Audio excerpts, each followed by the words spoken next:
Manchester United transfer news. Now, obviously, the elephant in the room, Matheus Fernandes has joined Spurs.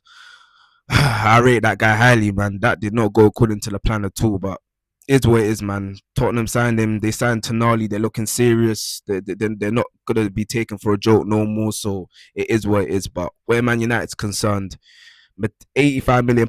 Look, now with Matheus Fernandes, I always rated him as a player. Obviously, I've done many videos on him, but I've always mentioned the fact that £85 million for him is a lot, knowing that he's going to be in and around the squad. Now, you could say the going rate for a lot of midfielders nowadays in the market is a lot, but knowing a player is going to be in and around the team and not starting every single week, are you really going to be spending £85 million on him? Would that really make sense, especially so early into the market, knowing that a lot of time left now?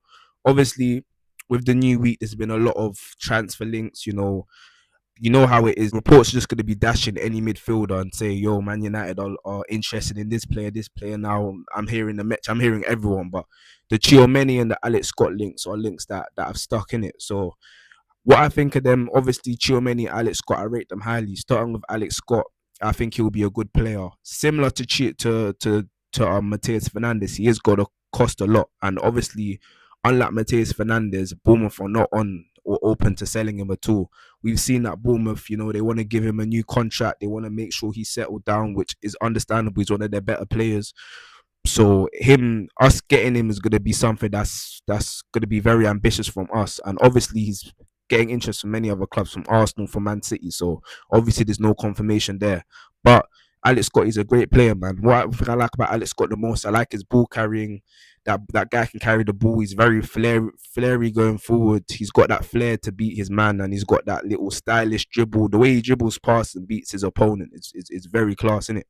And he finds himself in good areas. He can ping a good pass. He's got a good way to pass, even defensively and off the ball. He's got a good work rate. He'll be very good for press because he's just very tenacious. So I feel like he'll be a good player for us, especially in the number 8 role in and around the team. Now, are we gonna get him? That's something that is obviously a question mark. Knowing that we're linked with many other players, knowing that he's also gonna cost a lot of money, knowing that obviously Matheus Fernandes went to Tottenham, so the chance of us getting him is something that, like, I'm not really too sure about. But if it was down to me, like, he's a player that I'd get tomorrow. Like, he's actually a very good player, and obviously he's English, he's within the league, so he's already suiting a lot of the criteria that Ineos put out. And it'll be great for our midfield, obviously knowing that Kobe Manu's there, Edison's in and around, but obviously with him knowing that he's from within the league, he'll fit right into this team, and obviously he's got the fundamentals within the league to actually be of value for us. My apologies. And yeah, man, it will be good for our midfield and it will strengthen it a lot. Now, with Tchouaméni, obviously anyone can see this guy is a real talent in it. He's got the experience to play that Real Madrid for years. He'll be an amazing six.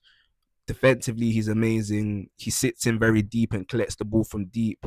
He keeps his positions and commands his position as that six. And obviously, he can block out passes of play. He's very physical. He's very strong. So we know what Tchouaméni brings into this team. There's no doubt in it. But with Tchouaméni, obviously, is he really gonna want to come to Manchester United, knowing that he's at Real Madrid in it? So regardless of what Real Madrid are on, he's at Real Madrid. So obviously, he's gonna want to have that incentive to bring them back. So it's not a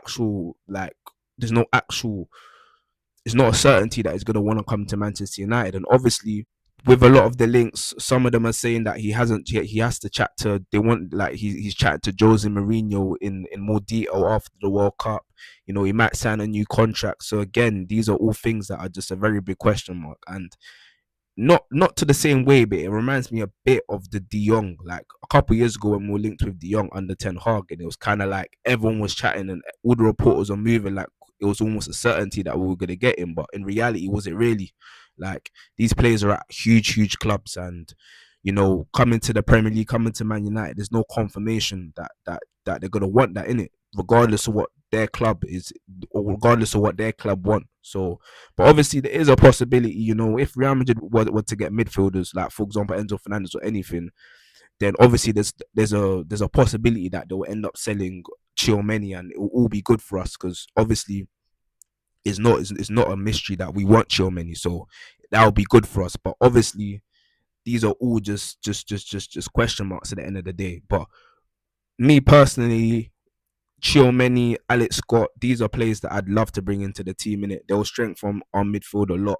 They'll bring a lot of, obviously, Alex Scott experience from within the league. Tchouaméni just European experience, and he's a well respected midfielder. So these are players that would walk into our team in it, and it will strengthen us a lot. And my thing with us, we just need ambition coming into next season, in it. Like, I don't want us to go with no easy route when it comes to transfers. Like, we can get, like, for example, if we were to get like a Sangari or a Baleba. I'm not dissing those players. I wouldn't mind getting a Baleba if we were to get a Chiomeni. But if we were to get them two players because they were hiding behind the idea that they want to sign for Manchester United, is that, are we really ambitious going into next season, or do we really want to challenge for the league? Challenge for the other competitions we're in. I don't know, in it, because looking at that, it doesn't look good from the outside looking in, because we let Anderson go regardless of the price, innit? We let him go to City. We let Tonali go to Tottenham. We let Mateus Fernandes go to Tottenham. So, and these are all big names. So obviously, we're gonna need to spend the money big at one player. I'm not saying we have to spend a lot of money on every player we get, but we have to at least spend the big bread on one player. You get what I'm trying to say? And I feel like Ineos are looking to do that on Chiomeni. Now, if they do that, obviously I'll be happy. I'll be more than happy. But it's just that ambition that we need, because it's serious, man. Going into next season, Man City, obviously, they had Pep Guardiola for 10 years prior. They got rid of him. They're getting Maresca. Not saying Maresca's going to do dead or he's not going to win the league, because there's a possibility he can do that. But obviously, they've got one leg on the ground in it, and that's potential food, knowing that they've got a new manager, and the first couple months could potentially be rocky because there's a change of culture. Likewise with Arsenal. Not saying Arsenal are dead or nothing, because obviously last season they were very efficient, and that's the reason they won the league. But it's like, when we played against Arsenal, it's not like we got smoked or anything. Like, obviously the first game was fine margins. The second game was 3-2, but we smoked them at the park, really and truly. So we shouldn't really have that fear of just sitting back and just accepting top four. We should really be out here actually challenging and actually trying to win the league. You get what I'm trying to say? And we haven't done it for years, man. Like, the last time we done it was what, 2020 to 2021. That was like, what, 4 or 5 years ago. So times are changing, and we need to act fast, really and truly. So the Chiomeni and Alex Scott links, they excite me as a Man United fan. They're very good, and hopefully, I hope, me, fingers crossed, that we at least get one of them in it. I'm not fully sure if we're gonna get both of them, because obviously Alex Scott is a little bit technical, knowing that Bournemouth want to keep him. Get me? They want to get him a new contract. And obviously they're trying to fizz out a lot. They're trying to get rid of a lot of the interest from other clubs. And Chiomeni is not fully certain, but surely Ineos knows something that we don't, in it. So as fans, we shouldn't be too concerned like that, because obviously we never know, in it, and the transfer windows hasn't even been a month yet. So obviously we got to see in it. But for the most part, thank you lot for watching. Let me know what you lot think in the comments, and yeah, make sure you subscribe and everything. Love.